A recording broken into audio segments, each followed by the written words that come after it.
الحمدللہ رب العالمین والصلاة والسلام علی سید المرسلین اما بعد فاعوذ باللہ من الشیطان الرجیم بسم اللہ الرحمن الرحیم۔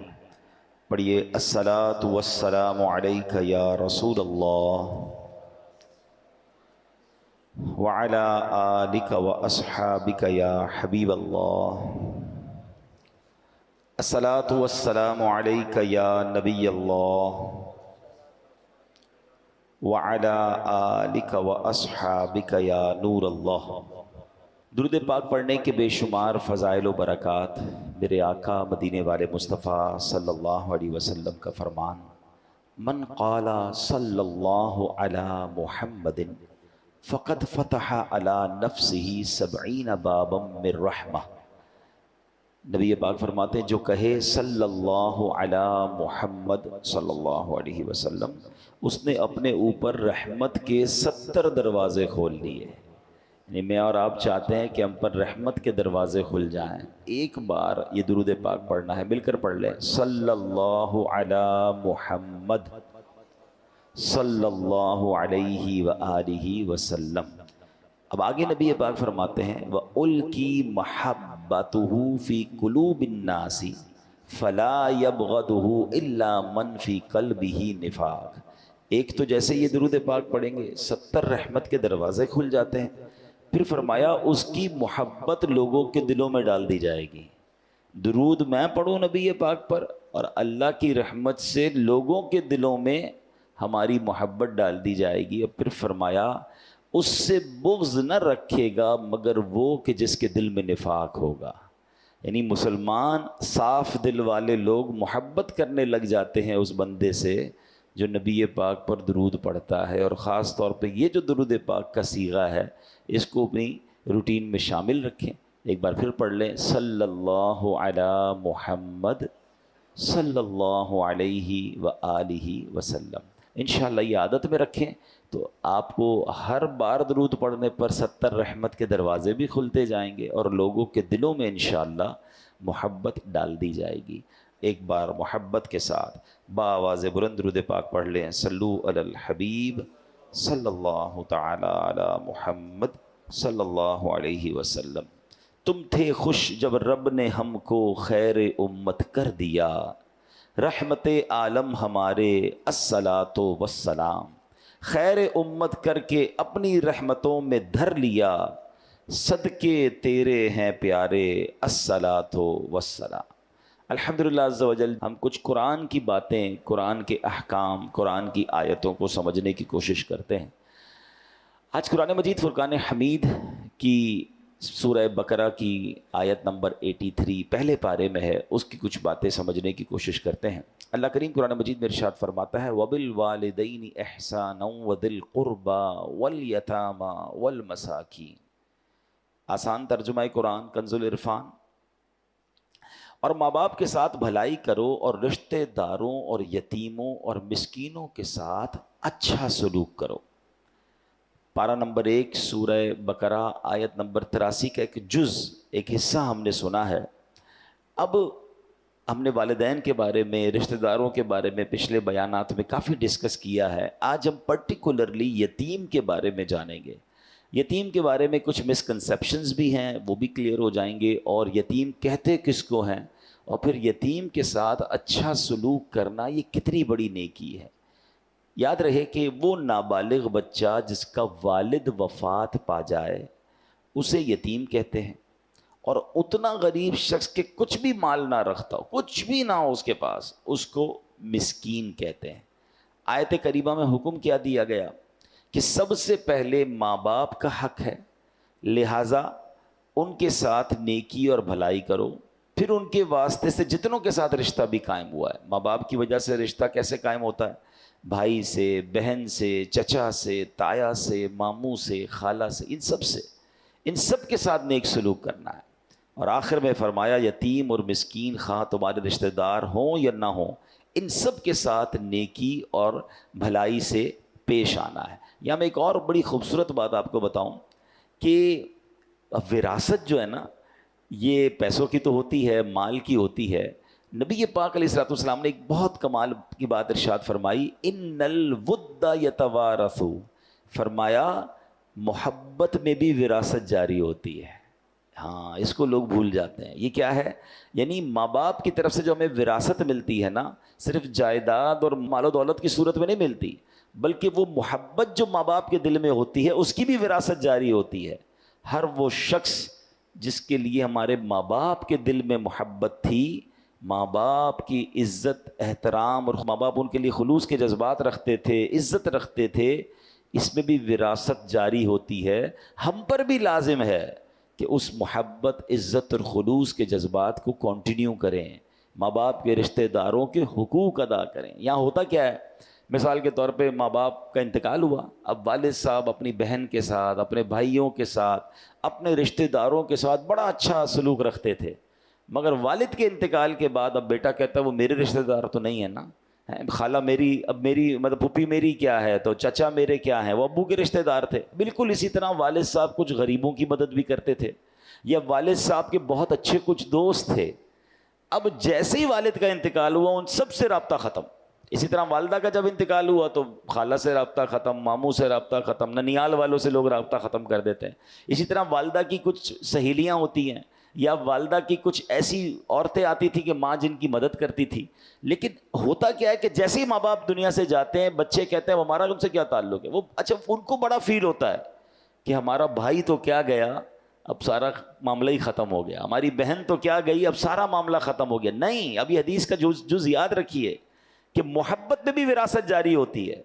اچھی اولاد وہ ہے کہ جو ماں باپ کے رشتہ داروں کے ساتھ بھی اچھا سلوک کرے، بلکہ وہ جہاں جہاں نیکی کر رہے تھے اس نیکی کو بھی جاری رکھے۔ اس سے فائدہ پتہ کیا ہوتا ہے؟ ماں باپ کی روح راضی ہوتی ہے کہ ہمارے بچوں نے ہمارے دوستوں کا اب بھی خیال رکھا، ہمارے رشتہ داروں کا اب بھی خیال رکھا ہے۔ اور دوسرا فائدہ پتہ کیا ہوتا ہے؟ کہ وہ جو لوگ ہوتے ہیں نا جن کے ساتھ آپ اچھا سلوک کرتے ہیں، یعنی اگر کوئی بچہ اپنے چچا کے ساتھ، تایا کے ساتھ، اپنے ددیال والوں کے ساتھ، ماں کے جانے کے بعد ننیال والوں کے ساتھ، یا ماں باپ جہاں نیکی کرتے تھے اس نیکی کو کنٹینیو کرتا ہے، تو وہ سارے لوگ اس مرحوم کو دعا دیتے ہیں کہ دیکھو کیا بیٹا کی تربیت کر کے گئے، کہ بیٹا اپنے باپ کی اس نیکی کو جاری رکھے ہوئے، اپنی ماں کی اس نیکی کو جاری رکھے ہوئے۔ اور علماء نے حقوق والدین میں بھی اس کو لکھا کہ ماں باپ کا یہ حق ہے کہ ان کے انتقال کے بعد ان کے رشتہ داروں کے ساتھ اچھا سلوک کیا جائے۔ تو قرآن کی اس آیت میں ہمیں کیا سمجھایا گیا کہ ہمیں رشتہ دار، والدین کے ساتھ تو اچھا سلوک کرنا ہے، مگر رشتہ داروں کے ساتھ بھی اچھا سلوک کرنا ہے۔ یہ تو بات ہو گئی اس حصے کی۔ اب بات کرتے ہیں یتیم کی۔ اچھا، یتیم کے بارے میں ایک مسکنسیپشن یہ ہے کہ بہت سارے لوگ ملتے ہیں کہتے ہیں میں بھی یتیم ہوں، اور بہت بڑی عمر کے ہوتے ہیں یا جوان ہوتے ہیں۔ تو یاد رکھیے یتیم صرف نابالغ ہوتا ہے، جب وہ بالغ ہو جائے گا نا اب وہ یتیم نہیں رہا، ورنہ تو شاید یہاں بہت سارے یتیم بیٹھے ہیں، میرے والدین بھی چلے گئے ہیں،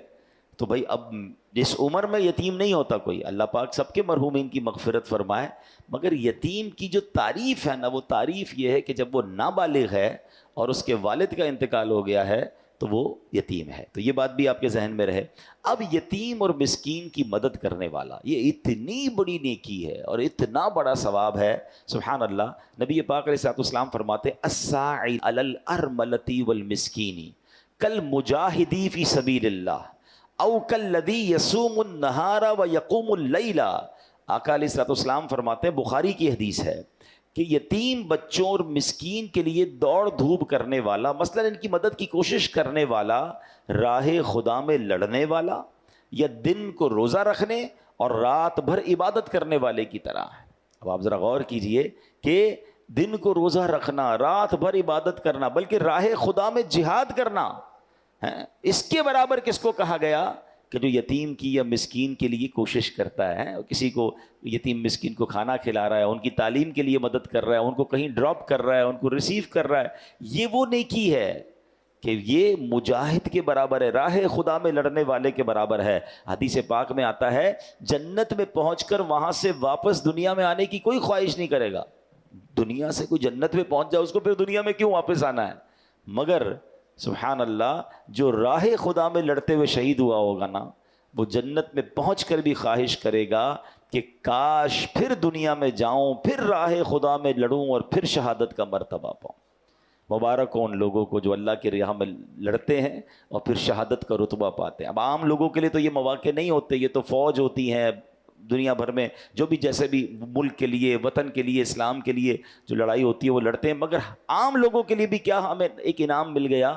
کہ اگر یتیم کی مدد کی جائے، مسکینوں کی مدد کی جائے، تو فرمایا یہ راہ خدا میں جہاد کرنے کے برابر ہے۔ صدیقہ بنت صدیق، حضرت عائشہ صدیقہ طیبہ طاہرہ رضی اللہ تعالی عنہا سے روایت ہے کہ رسول ذیشان مکی مدنی سلطان صلی اللہ علیہ وسلم نے فرمایا جو کسی چھوٹے لاوارث یا یتیم بچے کو پالے یہاں تک کہ وہ لا الہ الا اللہ کہنا شروع کر دے، اللہ پاک اس شخص سے حساب نہ لے گا۔ تو مبارک انہیں جو اس طرح لاوارث اور مسکین بچوں کی کفالت کرتے ہیں اور اس حد تک انہیں پالتے ہیں کہ وہ مدرسے چلے جائیں، وہ دین سیکھ جائیں، وہ اللہ رسول کا نام لینے والے بن جائیں، پیروں پہ کھڑے ہو جائیں، تو پھر انشاءاللہ یہ اس کے لیے مغفرت کا سبب بن جاتا ہے۔ ایک اور جگہ نبی پاک علیہ الصلوۃ والسلام فرماتے ہیں، اللہ اکبر، انا وکافل الیتیم فی الجنت کہاتین، آقا فرماتے ہیں میں اور یتیم کی کفالت کرنے والا جنت میں یوں ہوں گے، اور یہ کہہ کر نبی پاک نے شہادت کی انگلی اور اپنی بیچ والی انگلی کو ملایا، فرمایا ایسے جنت میں ساتھ ہوں گے جیسے میں اور وہ جو یتیم کی کفالت کرنے والا ہے۔ ایک جگہ فرمایا خیر بیت فی المسلمین بیت فیہ یتیم یحسن الیہ، یعنی مسلمان گھروں میں سب سے بہترین گھر وہ ہے جس میں یتیم ہو اور اس کے ساتھ نیک سلوک کیا جاتا ہو۔ لیکن آگے فرمایا وشر بیت فی المسلمین بیت فیہ یتیم یساء الیہ، فرمایا سب سے برا گھر وہ ہے جس میں یتیم ہو اور اس کے ساتھ برا سلوک کیا جاتا ہو۔ یہاں یہ بھی مسئلہ ہے، رشتہ داروں میں کوئی بچہ یتیم ہو گیا، اب یتیم کو تو رکھا مگر اس کو واقعی یتیموں والا سلوک ہی اس کے ساتھ ہوتا ہے، اور جناب بعض اوقات تو اس کے یتیم کے مال پر قبضہ کر لیا جاتا ہے، کیونکہ ماں باپ نے مال چھوڑا ہے، بچہ یتیم رہ گیا، رشتہ دار کہتے ہیں ہم سنبھالیں گے جناب، اس کی کفالت بھی کریں گے اور اس کا مال بھی سنبھالیں گے، مگر ایسا بھی ہوتا ہے کہ جناب یتیموں کا مال کھا لیا جاتا ہے، وہ بڑے ہوتے ہیں تو انہیں کوئی دینے کے لیے تیار نہیں ہوتا۔ یہ بہت سخت گناہ ہے، اس کی زبردست وعید آئی ہے، یعنی ایک طرف یتیم کے ساتھ اچھے سلوک کرنے والے کو تو جنت کی بشارت، مگر یتیم کا جس نے مال کھایا، یتیم کو تکلیف پہنچائی، یہ بہت خطرناک کام ہے، یاد رکھیے۔ پھر نبی پاک فرماتے ہیں انا وکافل الیتیم فی الجنت کہاتین، یعنی میں اور یتیم کی کفالت کرنے والا جنت میں یوں ہوں گے، اور پھر نبی پاک نے اپنی دونوں انگلیاں ملا کر بتایا جنت میں آقا کا پڑوس چاہیے تو سمجھ لیں کہ پھر یتیموں کے ساتھ بڑا اچھا سلوک کرنا ہے۔ پیارے آقا علیہ الصلوۃ والسلام، آپ جانتے ہیں یہ کتنی بڑی فضیلت ہے، انبیاء کرام جنت میں کہاں ہوں گے؟ وہ درجہ جسے جنت عدن کہا جاتا ہے، اور ہمارے آقا اور دیگر انبیاء علیہ الصلوۃ والسلام اسی درجے میں جلوہ فرما ہوں گے۔ جنت میں آقا کا پڑوس ملنے کا مطلب یہ ہے کہ جس شخص کو یہ سعادت ملے گی وہ بھی جنت میں اسی درجے میں پہنچ جائے گا۔ اور سبحان اللہ، اگر جنت میں نبی پاک کا دیدار بھی نصیب ہوتا رہے تو اس سے اچھا انعام کون سا ہوگا؟ تو اس نیکی کے لیے تو کوشش کرنی چاہیے۔ آگے جا کے بتاؤں گا کہ ہم کیسے یہ نیکی کما سکتے ہیں، یہ کیسے پاسبل ہے۔ ہر بندہ تو اپنے گھر میں یتیم کو نہیں پال سکتا۔ اچھا، یتیم کو پالنے کے کچھ کمپلیکیشنز بھی ہیں، کچھ شرعی معاملات بھی ہیں، وہ بھی انشاءاللہ آپ کو عرض کرتا ہوں، کیونکہ کچھ لوگ شوق میں ذوق میں اپنے گھر میں ایک یتیم بچہ تو لے آتے ہیں لیکن پھر اس کے شرعی معاملات پر ڈسکس نہیں کرتے یا معلومات نہیں لیتے، جس کی وجہ سے پرابلم ہو جاتی ہے۔ تو آئیے انشاءاللہ اب کچھ اور باتیں میں آپ کو عرض کر دیتا ہوں کہ یتیم کو جو گود لیتے ہیں اس میں کچھ احتیاطیں ہیں۔ پہلے یہ سمجھ لیجئے کہ یتیم کو اپنی ولدیت نہ دیجیے، مثلا فارم میں، شناختی کارڈ میں، اسکول وغیرہ کے ڈاکیومنٹس میں اس کے والد کی جگہ لوگ اپنا نام لکھوا لیتے ہیں، ایسا کرنا شرعاً جائز نہیں ہے، یہ یاد رکھیے گا۔ جو اس کا والد ہے اسی کا نام ہونا چاہیے، آپ اپنا نام ڈاکیومنٹس میں نہیں دے سکتے۔ اسی طرح یتیم جب بالغ ہوگا نا تو اب پردے کے معاملات بھی ہوں گے، مثلا اگر کسی نے بچہ لڑکا یتیم ہے اور گھر میں کفالت کر لی ہے تو جس خاتون نے بے شک اس کو بیٹا سمجھ کر ہی پالا ہے، مگر جب یہ بالغ ہوگا تو یہ نامحرم ہو جائے گا، تو اب وہ احتیاط جو ہے وہ دوبارہ کرنی پڑے گی۔ پتہ چلا ایک نیکی تو کرنے جا رہے ہیں، لیکن علم دین نہیں ہے. بعض لوگ کرتے ہیں, بہت خدمت کرتے ہیں یتیم کی, بچپن سے لے کر پالتے ہیں, مگر کچھ ایسی غلطیاں کر جاتے ہیں کہ پھر گناہوں کا میٹر شروع ہو جاتا ہے. اسی طرح اگر کوئی بچی لے کر آئے ہیں گھر میں اور اب وہ بچی بالغ ہو گئی ہے, بڑی ہو گئی ہے, تو مردوں کا, گھر کے مردوں کا جو اجنبی ہیں اس کے لیے پردہ شروع ہو جائے گا. تو جب بھی ایسا کوئی کام کرنا ہو, بار بار اسی لیے کہا جاتا ہے کہ اس کی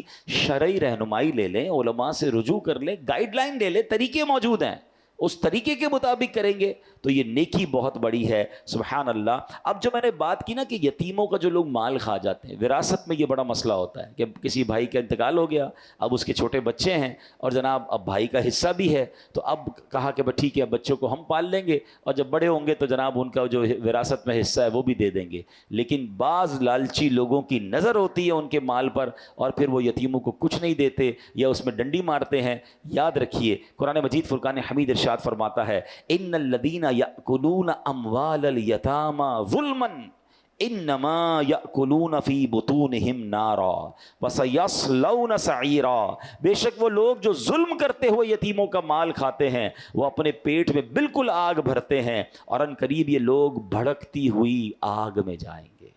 یہ تھوڑے پیسے, یہ تھوڑی زیادتی, یہ جہنم کا سامان ہے. یتیم کا مال ناحق کھانا کبیرہ گناہ اور سخت حرام ہے. قرآن پاک میں نہایت شدت کے ساتھ اس کے حرام ہونے کا بیان کیا گیا ہے. یتیم کا مال کھانے کا یہ مطلب نہیں کہ آدمی باقاعدہ کسی بری نیت سے کھائے تو ہی حرام ہے, بلکہ آدمی کو اس کی خبر بھی نہیں ہوتی کہ وہ حرام کھا رہا ہے, حالانکہ وہ یتیموں کا مال کھانے کے حرام فعل میں ملوث ہو جاتا ہے. اس میں بھی وہی پرابلم ہے, وہ سمجھ رہا ہے میں ٹھیک تو کر رہا ہوں. یہ اتنا باریک معاملہ ہے. وہی علم دین کے بغیر کام کرنا جو ہے نا, اس میں بہت ساری قباحتیں ہیں. اب میں آپ کو اس کی چھوٹی سی ایک باریکی بتاتا ہوں. مثال کے طور پہ کسی کا انتقال ہو گیا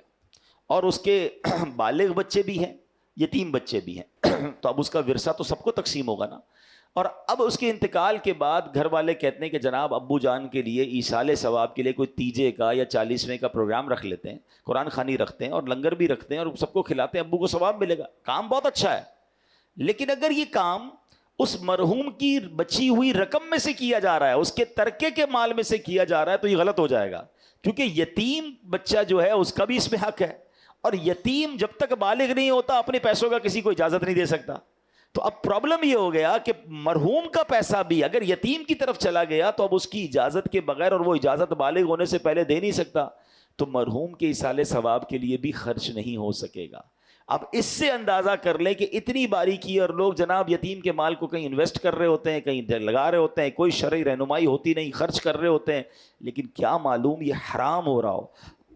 کچھ چیزوں کی اجازت ضرور ہے, مگر اس کے لیے علماء سے رابطہ کیجئے. اگر آپ کسی یتیم کی کفالت کر رہے ہیں یا اس یتیم کا سرمایہ آپ کے پاس آ گیا ہے, اس کی وراثت کا حساب کتاب آپ کے پاس آیا ہے, تو اب آپ الرٹ ہو جائیے کہ 1 روپیہ بھی غلط نہیں کرنا ہے. کہیں قرآن میں جو فرمایا کہ وہ بھڑکتی ہوئی آگ میں جائیں گے, ان بدنصیبوں میں میں شامل نہ ہو جاؤں. تفسیر قرآن نور العرفان میں کیا ہے, جب میت کے یتیم وارث ہوں تو مال مشترک میں اس کی فاتحہ تیجا وغیرہ حرام ہے کہ اس میں یتیم کا حق شامل ہے, بلکہ پہلے تقسیم کرو پھر کوئی بالغ وارث اپنے حصے سے یہ سارے کام کرے, ورنہ جو بھی کھائے گا دوزخ کی آگ کھائے گا,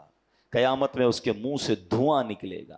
حدیث پاک میں آتا ہے یتیم کا مال ظلمن کھانے والے قیامت میں اس طرح اٹھیں گے کہ ان کے منہ, کان اور ناک سے بلکہ ان کی قبروں سے دھواں اٹھتا ہوگا,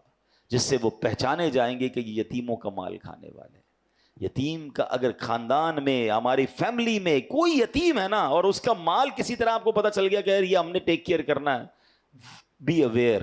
علماء سے رابطہ کریں, 1 روپے کا پراپر حساب رکھیں. نیکی بڑی ہے مگر یہاں زیادتیاں ہو رہی ہیں. آپ کے سامنے بھی ہوگا ایسے واقعات, بہنوں کا حق نہیں دیتے ورثے میں اور یتیم کا مال کھا جاتے ہیں. یتیم کو بیچارے کو پتہ بھی تو نہیں ہوتا نا کہ میرے پاس کتنے پیسے ہیں, وہ تو چھوٹا تھا, اس کے والد صاحب چلے گئے, اب رشتہ داروں کی نظریں ہوتی ہیں کہ جناب اس کا ہم سنبھالیں گے اور اس کا مال بھی ہم ہتھیا لیں گے. یہ مال نہیں لے رہے آپ, یہ جہنم کی آگ لے رہے ہیں. اس یتیم کی کفالت کر کے جنت آپ حاصل کر سکتے ہیں. پیارے آقا علیہ الصلوۃ والسلام کی حیات طیبہ کا بڑا شاندار واقعہ.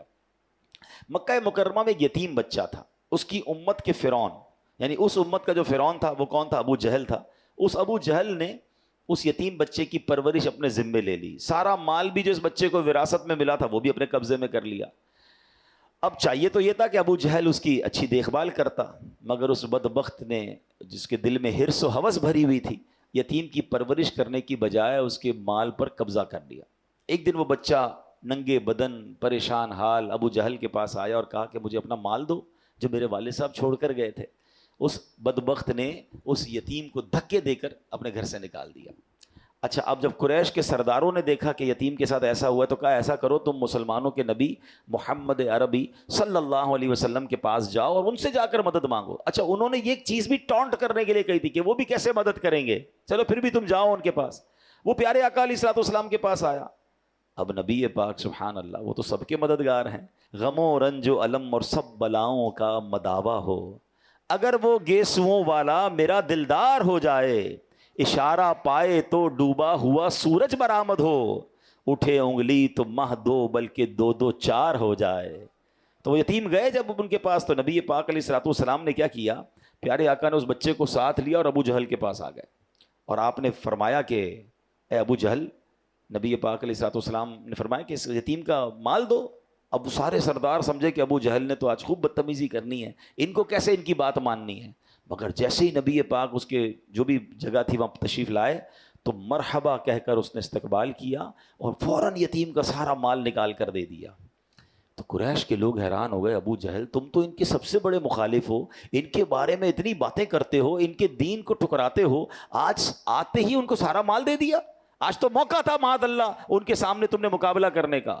تو ابو جہل کہتا ہے کہ جب وہ آئے تو خدا کی قسم میں نے دیکھا کہ محمد عربی صلی اللہ تعالیٰ علیہ وسلم کے دائیں اور بائیں ایک نیزہ دیکھا میں نے، مجھے ڈر لگا کہ ان کی بات نہیں مانوں گا تو وہ نیزہ مجھے پھاڑ ڈالے گا۔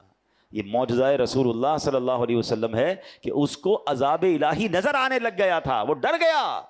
اور نبی پاک کی ایک ایسی ہیبت اس کے دل پر طاری ہوئی کہ اس نے یتیم کو جو ہے وہ مال لوٹا دیا۔ تو اے میرے پیارے اسلامی بھائیوں، یہ بہت بڑی نیکی ہے، ہم سب کو اپنے مال میں کچھ نہ کچھ حصہ، تھوڑا بہت بھی پارٹ جو ہے وہ یتیموں کے لیے رکھنا چاہیے۔ یعنی وہ بندہ کہتا ہے نا یار الگ الگ جگہوں پر انویسٹمنٹ ہونی چاہیے، الگ الگ کاروبار ہونے چاہیے۔ Do not put your all eggs in one basket. انگریزی کا مقولہ کیا ہے کہ سارے انڈے ایک باسکٹ میں مت ڈالو، وہی باسکٹ گر گئی تو سارے ہی انڈے ٹوٹ جائیں گے۔ تو کاروبار میں بھی لوگ مختلف جگہوں پر کام کرتے ہیں کہ ایک کاروبار میں مندہ ہو تو کہیں اور سے پیسے آ جائیں، تھوڑی بہت ہی انویسٹمنٹ لوگ کر رہے ہوتے ہیں۔ یہ دنیا کے لیے تو دماغ چلتا ہے، اللہ کرے میرا نیکیوں کے لیے بھی ایسا ذہن بن جائے کہ تھوڑے پیسے میں کبھی مسجد میں لگا دوں، تھوڑے پیسے کسی مدرسے میں دوں تاکہ قرآن پڑھنے والوں کا ثواب بھی ملے۔ اچھا جناب میں کسی غریب کی مدد کر دوں، وہ اپنے بچوں کو کھلائے، اس کا مجھے ثواب ملے۔ کسی کو قرضہ دوں تو قرضے کا ثواب بھی مجھے ملے۔ اچھا جناب اب اور کون سی نیکی ہے،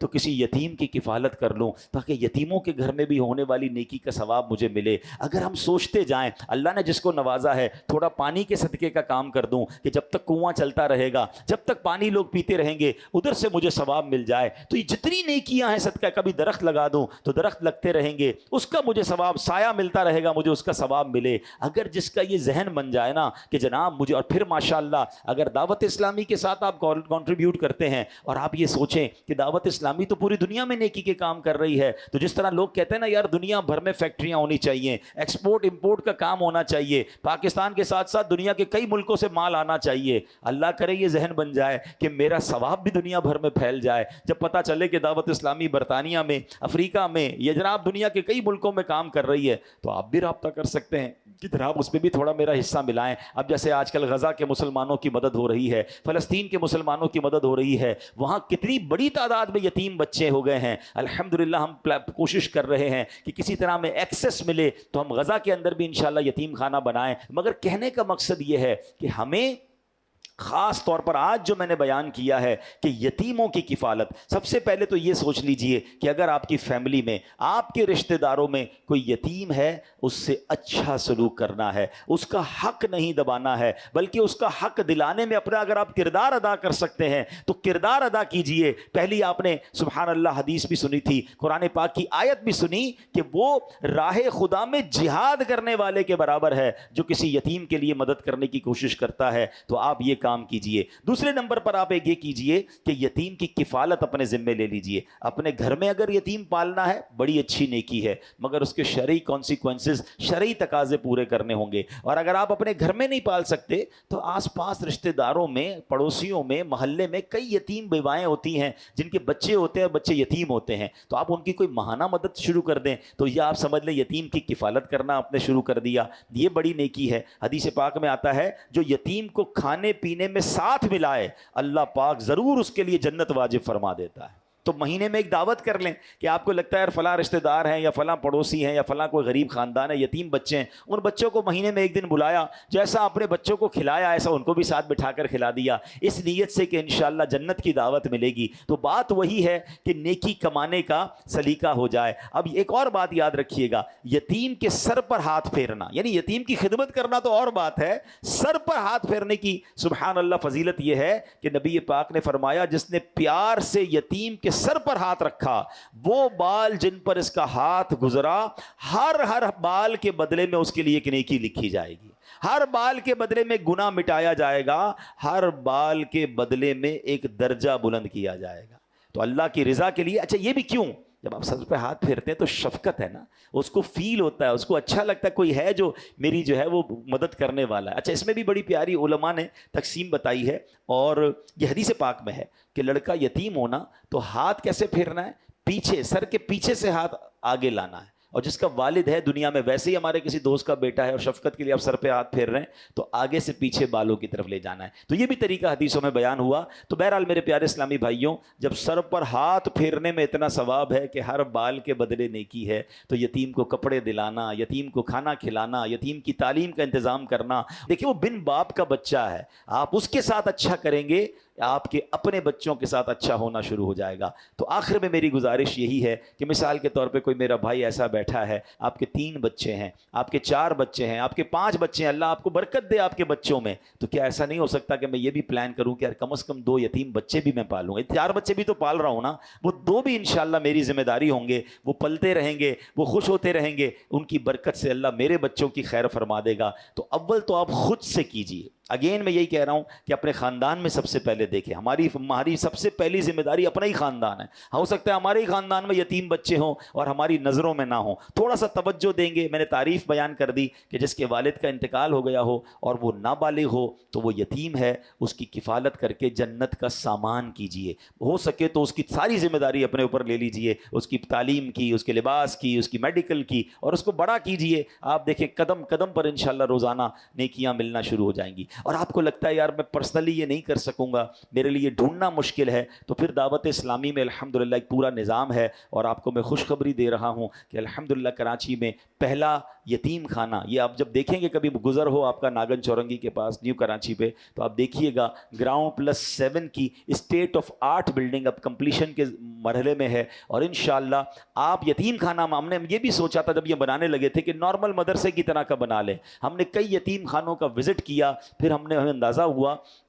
کہ پاکستان میں کئی یتیم خانے، واقعی یتیم خانے بنا دیے انہوں نے، اتنا برا حال ہے۔ میں سب کا نہیں کہتا، کچھ واقعی بہت اچھے ہیں، لیکن انشاءاللہ ہم نے ایک ایسا پلان کیا کہ ہم ایسا یتیم خانہ بنائیں کہ عام بچے تمنا کریں کہ ہمیں وہاں پر رہنا ہے، کیونکہ یہ ہمارے بچے ہوں گے، ان کی رہائش، ان کا کھانا پینا، ان کی میڈیکل، بلکہ ان کو دیکھیں نا، اگر بچہ عید کی چھٹیوں پہ اپنے ماں باپ کے پاس جاتا ہے، یہ کہاں جائیں گے؟ تو ان بچوں کو کہیں اسلامک ٹور پر بھی لے جانا، یا پاکستان ٹور پہ لے جانا، مزارات اولیاء کا ٹور کرانا، وہ بھی ہماری ذمہ داری ہوگی۔ تو ایک شاندار مدنی ہوم زیر تعمیر ہے، اور انشاءاللہ مجھے بہت امید ہے کہ اینڈ آف 2025 یا جنوری 2026 کے قریب اس کی اوپننگ ہوگی۔ جب آپ دیکھیں گے تو اگر آپ یتیموں کی کفالت خود کریں، دوبارہ میں کہتا ہوں آپ خود کریں، نہیں کر سکتے اور آپ چاہتے ہیں کہ ہم یہ ذمہ داری لیں، تو آپ دعوت اسلامی کے ساتھ تعاون کر سکتے ہیں، مدنی ہوم کے نام پر اپنا ڈونیشن دیں گے تو انشاءاللہ یہ یتیموں کی کفالت پر خرچ ہوگا، اور یہ انشاءاللہ آپ کے لیے صدقہ جاریہ ہوگا۔ اللہ سے میں دعا کرتا ہوں کہ رب کریم ہمیں یہ نیکی کمانے کی بھی توفیق عطا فرمائے،